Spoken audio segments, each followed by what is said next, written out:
بنقول عايزين نغير سلوكنا، عايزين بعد الثورة يبقى فيه سلوك حضاري، عايزين نشوف مصر بشكل تاني، عايزين الناس نفسها إن كنا قدرنا إن احنا نسقط النظام ونبدأ في نظام جديد عايزين يطور مصر. الناس نفسها لازم تتغير، لازم سلوكها يتغير.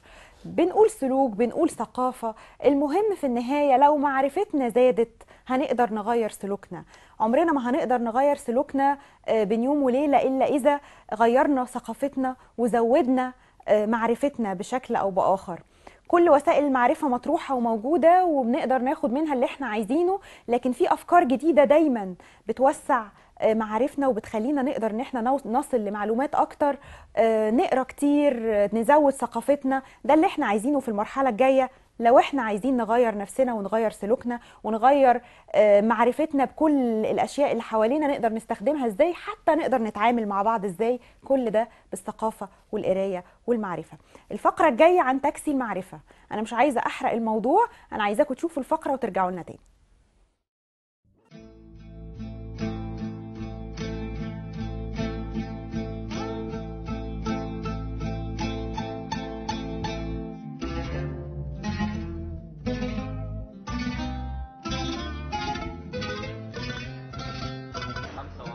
لو ركبت تاكسي لقيت فيه كتب يعني هو اول حاجه انا هستغرب حاجه بصراحه مش طبيعيه. هي هتبقى حاجة غريبة طبعا. أول مرة أشوفها يعني. استغرابا ان التاكسي حاطط كتب اساسا، وممكن اشوفه حاطط كتب ايه. لا مش هقرا، لا يعني اكيد هيكون عندي الفضول ان انا ادعبس اشوف الكتب دي فيها ايه يعني، ولو لقيت كتاب حلو اكيد هقراه يعني. والله ممكن. لا يعني عارف، هو لو في DVD فاهم ومثلا فاتحين ميلودي هيتس ولا حاجه هيبقى الموضوع لذ بكتير. بس هي هتبقى مسلية للمسافات الطويلة يعني. رد فعلي انا اكيد فضولي هياكلني ان انا اشوف ايه الحاجات اللي ممكن سواق تاكسي يحطها في التاكسي يعني. يعني اما سواق تاكسي حاطط كتب يعني ما اقراش منها ليه يعني.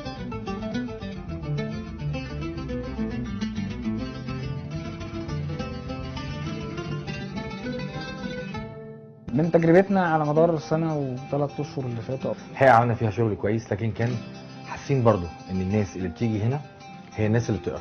فعلشان نعمل كده احنا لازم نتحرك للناس بره. مش هينفع افضل قاعد جوه ومستني لما الناس تيجي عشان تبتدي ان هي تشارك، يا اما في الفعاليات يا اما تشتري كتاب. فالهاجس بتاع ان احنا نوصل لاكتر الناس اللي هم كتير قوي اللي في الشارع، اللي ما بيحبوش يقروا، اللي ما تعودوش ان هم يقروا،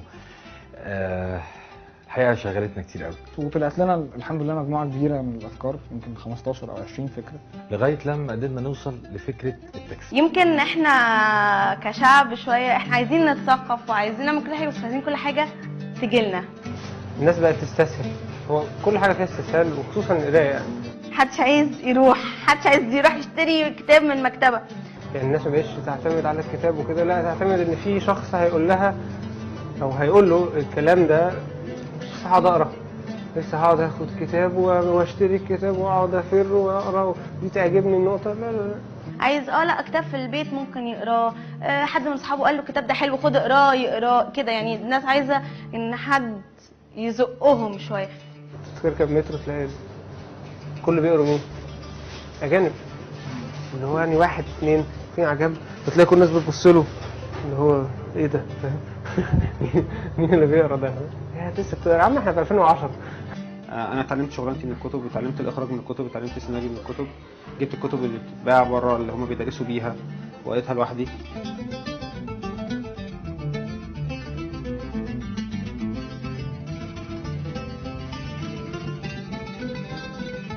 التاكسيات البيضاء معظمها مكيفه، فتبقى قافل الشبابيك ومشغل التكييف. في مسافه، سواء كانت المسافه دي ممكن تكون المسافه ما بين مكان ومكان، او ممكن تكون مسافه في الوقفه في الزحمه نفسها.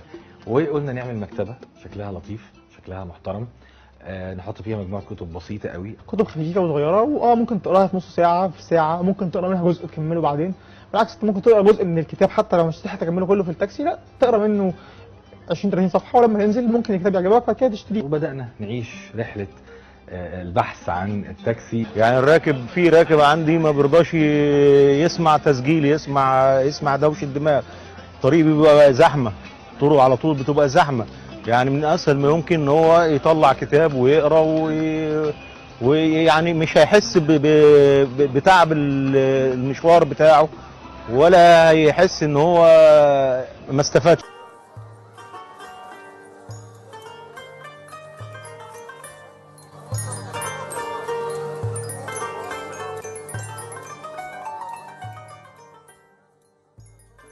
كان زمان في الافلام الابيض واسود كنت بشوف كده ايه مشهد كده لازم يبقى موجود في الافلام، ان البطل او البطله راكبين قطر وفي ايديهم كتاب. ده لازم في اغلب الافلام الابيض واسود بتاعت زمان تلاقيهم ماسكين الكتاب وقاعدين يتصفحوا فيه كده طول فتره السفر بالقطر. طبعا المشهد ده ما بقاش موجود لان ثقافه الناس اتغيرت. ممكن يبقى معانا زمزميه ميه، سندوتشات، مثلا ووكمان، ممكن كمان لابتوب، لكن موضوع الكتاب ده شويه بقى مش موجود لا في الافلام ولا في الواقع. عشان نرجعه بقى في التاكسي نشوف الناس اللي بتركب تاكسي دي ممكن من زهقها من اشارات المرور، من مخنوقه من الجو، شايفه الدنيا زحمه جدا وناس مخالفه للمرور بتعطل المرور زي ما اتكلمنا في الفقره اللي فاتت، ممكن قوي تبقى قاعده وبتسلي وقتها غصب عنها حتى لو هي مش عايزه تقرا وتسحب كتاب علشان تشوف وتقرا وتزود معرفتها بشكل جميل جدا، وتحس ان الوقت قد ايه قصير ومفيش اي مشكله انها قعدت فتره في التاكسي. بجد فكره هايله. احنا معانا النهارده هيكلمنا على الفكره استاذ عماد العدلي، المستشار الثقافي والاعلامي لمشروع تاكسي المعرفه. اهلا بيك. اهلا وسهلا. وكمان معانا استاذ وائل عبد الله مدير العلاقات العامه لمشروع تاكسي المعرفه. اهلا بيك. اهلا وسهلا. استاذ عماد، بجد انا حسيت ان الفكره دي مهمه قوي لان احنا هتسهل لنا حاجات كتير. كتاب لحد عندي صحيح. وانا مش هروح اشتريه ومش هفكر حتى ان انا عايزه معلومه معينه. تمام. ممكن يبقى عندي كتب مختلفه في حاجات كتير واختار كتاب او حتى بشكل عشوائي زي بالظبط كده ما نكون في عياده دكتور ويبقى في شويه مجلات كده مرصوصين، فمن كتر الورق الوقت الممل اللي انا مش قادره احتمله اروح سحبه مجله. تمام. دي فكره التاكسي. يعني هو باختصار احنا كمؤسسه ثقافيه فاعله حبينا ان احنا نفعل الدور الثقافي المنوط بينا بس بشكل مختلف شويه. فكرنا في ان احنا نخرج للناس، ما ننتظرش ان الناس تيجي لنا، لان حضرتك عارفه ان رواد المكتبات هم القراء، لكن ما حدش غير قارئ او لا يحب القراءه هيفكر ان هو يدخل مكتبه. طب الناس ديت ازاي انا احرضها على ان هي تخوض تجربه القراءه؟ انا غايه او غرض عندي ان انا انشر ثقافه الكتاب. ففكرنا ان احنا نخرج للناس. طيب هنخرج للناس ازاي وعبر اي وسيله؟ فكرنا في وسائل المواصلات، لقينا ان انسب وسيله تصلح لهذه الفكره، تطبيق هذه الفكره، هي التاكسيات. بدانا بالفعل تنفيذ المشروع. يمكن حضرتك عارفه ان احنا ما عندناش ثقافه استخدام الاوقات البينيه، يعني احنا عندنا وقت كتير جدا بيضيع ما بين اكل، ما بين مواصلات، ما بين انتظار زي ما حضرتك تفضلتي وذكرتي دلوقتي في عياده طبيب او ما شابه. وقت كتير جدا بيضيع في اليوم واحنا مش بنعمل له اي حساب. فلماذا لا يتم استغلال هذا الوقت فيما يفيد وينفع في نفس الوقت؟ ازاي ان احنا نحرض الناس على ان هي تخوض تجربه القراءه؟ فمن هنا جت فكره التاكسي. استاذ وائل، المشروع تبعيته لمين؟ احنا مجموعه مكتبات اسمها مكتبات الف. الحقيقه كان عندنا زي ما قال زميلي الاستاذ عماد رساله واضحه جدا، هي فكره تشجيع القرايه بشكل بسيط وواضح جدا. من خلال مجموعه كبيره على مدار فتره نقدر نقول في حدود سنتين عملنا مجموعه من الفعاليات والندوات وورش العمل. عدد كبير الحقيقه كان بيجي لنا، لكن كنا زي ما بيقولوا كده بنعمل زي استقصاء او سيرفي عشان نشوف الناس دي علاقتها بالكتاب عامله ازاي. كنا بنجد انه تقريبا ما فيش حد داخل المكتبه الا لما يكون له علاقه بالكتاب، سواء كانت بقى كتاب واحد في الاسبوع، كتاب واحد في السنه، بس في الاخر ليه علاقه بالكتاب. فهو ده اللي خلانا ناخد قرار احنا ليه ما نبقاش مكتبه محموله؟ ليه ما نبقاش احنا اللي بنخرج للناس؟ دايما الناس لما تيجي تصنفيها، واحد بيحب الدين فبيروح الجامع او بيروح الكنيسه، واحد بيحب يلعب رياضه فبيروح النادي او بيروح الجيم. اذا في تخصصات. للاسف القرايه اصبحت زي الحاجات دي، المفروض القرايه تبقى عامل مشترك بين كل الناس اللي ليها هوايات كتير مختلفه. بالظبط. فقلنا لا، نتعامل في البدايه نشوف المشكله فين ونخرج للناس. وبدانا ندرس الموضوع، يمكن قعدنا فيه تقريبا في حدود ال6 شهور. ازاي نوصل للناس بطريقه مناسبه. فكرنا في افكار لغايه لما فعلا وصلنا، وكان اللي مساعدنا بده ان التاكسي بدا يتغير، شكله بقى احسن، بقى مكيف في الظروف يشجع القرايه بالظبط كده. فده اللي خلانا ناخد القرار مبدئيا بان التاكسي يبقى هو الوسيله المناسبه ان احنا نبدا فيها المشروع. كانت المشكله الثانيه او المشكله اللي قبليها واللي بعديها في نفس الوقت، ان احنا هل في حد بره ممكن او فكره نستعين بيها ونمصرها عشان ننفذها داخل مصر ولا لا؟ الحقيقه ما وجدناش. ممكن نلاقي مجله، ممكن نلاقي جرايد في المتروهات بره، طبعا اكيد الناس بره بتقرا فعندها نسختين، نسخه زي ما بيسموها نسخه الجيب ونسخه في البيت، وبالتالي ممكن يكون هو مش محتاجين، لكن في النهايه بالنسبه لنا ما عندناش تجربه تقول ان دي ممكن ينفذها. فبالتالي احنا اللي نزلنا ندرس الموضوع في الشارع ونركب تاكسيات ونتكلم مع السواقين ونشوف الموضوع ممكن يمشي ازاي عشان نوصل للطريقه المناسبه اللي احنا نشتغل بيها. السائق مش هيضر ابدا ان هو يبقى معاه شويه كتب وحاططهم في التاكسي يسلي بيهم الزباين كمان، يعني بدل ما يضطر يتكلم معاهم ويرغي معاهم عشان يسهلوا على بعض الطريق. وفي نفس الوقت انتوا قلتوا لي قبل التسجيل ان في ناس رفضت. صحيح. غريبه جدا انها رفضت، مع ان حاجه مش هتضرهم ولا هتنقص من المهمه اللي هم رايحين يعملوها اصلا. هم اللي هيسدد اقساطه او هيشتغل عايز يجمع فلوس معينه عشان يديها لصاحب التاكسي او حتى لو هو المالك الفعلي للتاكسي. المهم في كل الاحوال انا مش هتضر. ليه في ناس وافقت واقبلت على الفكره وناس تانية قالت لا؟ هو في ناس متخوفه من فكره وجود كتاب، يعني هو ما يعرفش طبيعه الكتاب دوت ايه، هو فكرته عن الكتاب ازاي. يعني هو كسائق تاكسي ربما تكون الشريحه ديت مش مرتبطه قوي بالكتاب او بثقافه الكتاب او كده، فهو متخوف ما يعرفش الكتاب دوت بيحوي ايه او ما شابه. بالاضافه لان هو هيفقده سمة أصيلة فيه اللي هي سمة الرغي مع طبعا ما حدش هيبقى فضيله. لكن هو المشاكل اللي واجهتنا في البداية كانت بشكل مؤقت، لكن لما الفكرة بدأت تنتشر والناس بدأت تاخد عنها فكرة واتعرفت في وسائل الإعلام مختلفة وكده، بدأ السواقين هم اللي يجوا لنا لحد عندنا ويطلبوا ان يتعمل في التاكسيات بتاعتهم مكتبات. نوعية الكتب بتبقى ايه؟ يعني الكتاب يعني لازم يكون مختصر لان انا مش هاخده معايا، وممكن يكون مش مختصر ان هو يفتح لي بوابة بس للفكر، فاطلع من التاكسي ادور عليه في مكتبه واروح اقرا الكتاب او اشتريه من اي مكان قريب ليا. يعني ممكن يحتمل الوجهين. انتوا فكرتوا في نوعيه الكتب تكون شكلها ايه؟ فكرتوا في قد ايه يكون حجم الكتاب نفسه؟ يعني اكيد كان في مواصفات للكتب اللي ممكن اقراها وانا موجوده في التاكسي. هو طبعا الاستاذ عماد يفيد اكتر مني في القصه، ولكن بس اللي انا عايز اقول هو انه احنا بنستهدف مين، وبالتالي على اساسه تم اختيار الكتب وعلى اساسه تم اختيار السواق، الاثنين مع بعض. اختيار السواق طبعا، لان احنا برضو يعني انا مش برمي مكتبه، لان المكتبه عباره عن ايه؟ اعتقد في التقرير بانت الى حد ما شكل المكتبه عباره عن زي ما بيقولوا ايه، كيس من الجلد المشمع البسيط بيتعلق على الكرسي بتاع السواق، ظهر الكرسي بتاع السواق، وبالتالي واجهه المكتبه بصه للزباين اللي بتركب على الكنبه من الخلفيه. احنا بنتكلم في 4-5 جيوب، بالتالي اصلا حجم المساحه نفسها ما يسمحش لها كتب تكون صغيره بالظبط كده. فكان في معايير لاختيار السواق، انا دي ممكن اقولها، ومعايير اختيار الكتب اكيد الاستاذ عماد هيكون نبدا معايير اختيار السواق، لان انا يعني معتقده ان احنا ما دام لقينا التاكسي مش مشكله السواق، هو هيشيل لنا الكتب وخلاص. ايه بقى موضوع المعايير ده؟ لا، هو السواق هو التاكسي، يعني خلينا نتفق، لان هو ده بمنطق التجاره يا زي ما بيقولوا، هو ده السيلز مان، هو ده اللي هيبيع الفكره يا صح يا غلط. هو ده في الاخر الزبون مش شايف الناس اللي حاطت الكتب او حتى هي اللي بادرت بيها. الفكره انه السواق ده لابد يكون راجل مش هقول مثقف، لا انا بقول فاهم متعلم، يستطيع انه يتفهم طبيعه هذا المشروع. الحاجه الثانيه انه يكون متحمس الفكره، يعني ممكن يكون فاهمها بس يكون متحمس ليها، والا وشفناها ان ممكن تفاجئ بعد فتره انه احنا طبعا بنعمل زي مراجعه او رقابه على السواقين، فبنفاجئ انه في ناس اما رمت المكتبه او حطتها دواسه، يقول لك انا مستفيد بيها كده اكتر. هو هنا مش بس مش فاهم، هو بس كمان مش متحمس المشروع، بالتالي هو خرج بره اوتوماتيك. طبعا بالظبط يعني كده. فكان تحمسه.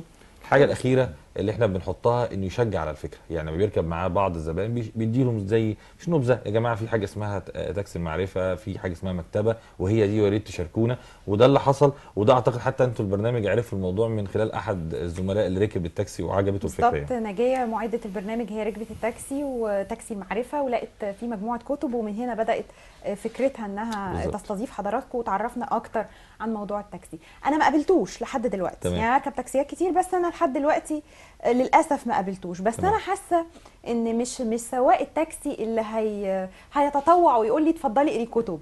يعني انا بما ان انا شايفه مجموعه كتب قدامي، فممكن انا استاذن سواق التاكسي ان انا اشوف ايه الكتب اللي حاططها لي، بما انه حاططها لي انا او اي حد بيركب، يعني مش حاططها مثلا في التابلو او عنده خاصه بيه هو، اكيد حاططها للزباين. فممكن انا استاذنه ان انا اشوف نوعيه الكتب واشوف ايه اللي ممكن اقراه، خصوصا لو مشوار بعيد.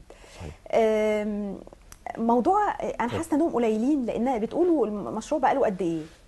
بقاله دلوقتي سنه ونص تقريبا. سنه ونص. انا ما قابلتش ولا تاكسي. هو عددهم قد ايه وفين بالظبط؟ محافظات كتير ولا محافظه القاهره بس ولا محافظه الجيزه؟ يعني عايزه اعرف هو فين. طيب خليني اجاوب على السؤال اللي احنا نسيناه، اللي هو معايير لا ما اختيار نسيناهوش، الكتاب. احنا هنرجع تاني لمعايير اختيار الكتاب. وزميلي استاذ وائل يجاوب على الجزئيه ديت، طيب لان اتفضل. هو المسؤول عن فنيات مشروع التاكسي. معايير اختيار الكتاب، زي ما قال لحضرتك زميلي ان الفئه اللي انا بستهدفها اللي هي فئه غير القارئين، وبالتالي يجب ان احرص في اختيار الكتب على ان تكون ذات طابع خفيف. ده رقم واحد. جذابه، يعني جذابة. ما هياش مكلكعه. صحيح. رقم اتنين، بكون حريص على ان انا ابعد عن كل ما يمكن ان يثير لغطا او يثير مشاكل، زي على سبيل المثال الكتب السياسيه او الكتب ذات التوجه السياسي او ما شابه. الحاجه الثالثه، يجب ان اراعي طبيعه المكان والزمان، المكان اللي هو التاكسي والزمان اللي بيركب فيه الراكب، فبالتالي بكون حريص على ان انا اختار كتب ذات موضوعات منفصله وليست موضوعات متصله. يعني ما بختارش روايات، بختار مجموعات قصصيه. ما انا مش هينفع اقرا اول حدوته وامشي، ممكن اكمل معاه بقى. صحيح. لكن المجموعات القصصيه ذات طبيعه منفصله، بالاضافه لدواوين الشعر، بالاضافه لبعض كتب الاطفال او كتب المراه. حضرتك عارفه ان المراه هي الاكثر استخداما للتاكسي من الرجل، وبالتالي يجب ان يعني لا يهمل هذا البند. طب انا عايزه اقول لحضرتك انك بتقول لو في كتب سياسيه مش هحطها علشان هي ليها توجه معين او ايا كان بقى، يعني حاجه ليها شبه كده. اساسا سواق التاكسي ممكن يرفض نوعيه الكتب دي، يعني اكيد هو هيطلع يقول انتوا هتحطوا لي كتب شكلها ايه في التاكسي بتاعي. عايز اعرف كتب فيها اباحه، كتب فيها سياسه، كتب توجهاتها ايه بالظبط. يعني هو من حقه ان هو يتعرف على نوعيه طبعًا. الكتب طبعًا. ولا هو خلاص انت ما دام قابلت المشروع مالكش دعوه بقى احنا هنحط ايه؟ انا اسف هقول بس ارد على الحته دي. ده هو في بدايات المشروع كمان، احنا بدانا المشروع في نهايه اكتوبر 2010. لما حطينا اول مجموعه طلعنا بيها، هو كان عددهم 50 تاكسي. كان في ناس رفضت بعض الكتب وما كانتش كتب سياسيه، كان بعض الكتب متعلقه زي خالد الخميسي اللي هو التاكسي. لما قرا الكتب لقاها فيها وجهه نظره ان كان فيها استهزاء او سخريه من السائق التاكسي، فهو اعترض. اللي عجبني في الموضوع انه قرا كتاب. سواء التاكسي قرا الكتاب، يعني وصل لمرحله كبيره جدا وانت كده استهدفته نفسه. فده كان رائع جدا. فده بالعكس احنا الكتب مراعيه تماما ان يكون مناسبه، وسائق التاكسي ممكن يرفض كتاب من حقه لان هو يستبدله بكتاب اخر. ما فيش اي مشكله، لان احنا ما بنتكلمش في كتب محدده، احنا بنتكلم في مكتبه متنوعه وبنغير الكتب كل فتره، وبالتالي الدنيا عندنا هنا بتتغير. الجزء بقى احنا وصلنا لكام؟ احنا النهارده بنتكلم تقريبا في 600 تاكسي موجودين متنوعين في القاهره فقط، لسه ما خرجناش لان احنا زي ما بنقول ده طفل وليد في القاهره، ما ينفعش اخرجه بره الا لما اطمن عليه. وان كان طلبنا في الاسماعيليه، طلبنا في السويس، طلبنا في الاسكندريه. طلبنا يعني ايه؟ مين يعني في ناس قروا الموضوع، لا شباب عاديين جدا، وناس وبعضهم اصحاب مكتبات صغيره، الناس حبوا ان هم يشاركوا في المبادره دي وعجبتهم الفكره، فبيتصلوا بيقولوا طب هل ممكن تقول لنا. كان اخر حاجه يمكن من حوالي اسبوعين او 3 طنطا، بعض الناس هناك اتصلوا ليه ما تيجوش تنفذوا في طنطا. احنا بنفكر في حاجات كتيره، يعني احنا بنتمنى ان احنا نخرج من تاكسي المعرفه لقطار المعرفه لطائره المعرفه، كل ده ممكن يبقى موجود لان الموضوع مش صعب، بس نطمن الاول ان المشروع نجح تماما. المشروع ادى الدور الرئيسي منه، وبالتالي من السهل جدا ان احنا عندنا مسافات طويله بقى بنتكلم في سوبر جيت او شرق الدلتا، العربيات اللي بتسافر بين المحافظات دي فرصه مش يقروا روايه يقروا روايات يعني. فعندنا مساحات كبيره الفتره اللي جايه ان شاء الله ان احنا نعمل شغل كويس. استاذ عماد، بتقيسوا بايه نجاح المشروع على مستوى القراءه، مستوى ان الناس فعلا قدرت انها تستقي المعرفه من تاكسي المعرفه؟ برضو ده ردود الفعل بقى. ردود الفعل ازاي؟ ردود الفعل من خلال السواقين ومن خلال الركاب نفسهم. يعني احنا بيجي لنا تليفونات من السواقين مبدئيا في البدايات. بتتابعوا من السواقين؟ طبعا في البدايه. بعد كده بدا يجي لنا، لان احنا بنحط على المكتبه رقم تليفون في حد مسؤول عن تاكسي المعرفه. انا كنت عايزه اقول لك ممكن انا ابقى قاعده الاقي الرقم فاقول اطلب بعد كده نوعيه كتب معينه ممكن. وده حصل. يعني هقول لك على حاجه، احنا من ضمن احنا قعدنا شهرين بالظبط حاطين تجربه على 50 تاكسي كشريحه قبل ما نبدا نطور الموضوع بعد كده. ال 50 تاكسي احنا لما قلنا ممكن الكتب تتسرق وبالتالي المشروع يفسد تماما. 2 ممكن الناس ما تتجاوبش، فبالتالي تفضل الكتب موجوده، الراجل حاطط حاجه زي ما بنروح عند الدكاتره كده او العيادات. بتجددوا الكتب عموما؟ احنا بنجدد الكتب كل بس قد ايه؟ الفكره يعني بنتكلم كل شهرين، يعني افريج بالمنظر ده ممكن يبقى 3 شهور حسب طبيعه المشروع يعني. لكن كان المهم تاثير الناس لما تلاقي اتصالات جالك تليفونيه من الناس نفسها مش بس السواقين، يقول لك ليه ما فيش كتب للمراه؟ ليه ما فيش كتب للاطفال؟ انا في ناس بدات تعجبها الفكره فتتفق مع سواق التاكسي ان هو اللي يوصل ولادها كل يوم المدرسه عشان تحط لهم كتب اطفال. اذا في حاله من الامتلاك، وده اللي يخليني احس ان الموضوع داخل في طريقته للنجاح يعني. طيب انا عايزه اقول ان احنا لما بنيجي نقول الانترنت والثوره التكنولوجيه اللي ممكن اني اخد منها معرفه ومعلومات، بس ما بتوفرش برضو حاجه موجوده في الكتاب. يعني لسه استاذ عماد بيقول في فرق بين ان انا اخد معلومه وان انا اكون معرفه بنوعيه كبيره مختلفه من القراءات اللي ممكن اخدها عن طريق الانترنت او اخدها حتى وانا قاعده كده في نادي من على اللابتوب او كده. اغلب الناس كمان اتجهت اكتر للدردشه والشات والفيسبوك، وكمان نسيت انها تاخد معلومات من الانترنت. فلو رجعنا للكتاب ممكن يكون الموضوع بجد مفيد لينا جدا، وبالتاكيد هيغير سلوكنا. صحيح، هيغير سلوكنا. صحيح. احنا كان معانا على الهواء استاذ وائل عبد الله مدير العلاقات العامه لمشروع تاكسي المعرفه، واستاذ عماد العدلي المستشار الثقافي والاعلامي لمشروع تاكسي المعرفه. انا بشكركم جدا على الفكره. الفكره دي انا بتمنى انها تتعمم، وبقول كمان لسواقين التاكسي وناس كتير ممكن يكون ليها تعامل مع الناس، احنا ممكن نساعدهم. ممكن احنا نفسنا الكتب الموجوده عندنا نقدمها للناس بشكل لطيف جدا، وبتبقى مجموعه من الكتب نشجع احنا على القرايه ونشجع غيرنا. بتهيألي مفيش مشروع اربح من ده نقدر نغير بيه مصر، مش كده؟ انا بشكر كل مشاهدينا على حسن المتابعه، وانتظرونا في حلقات جديده من صباح القاهره.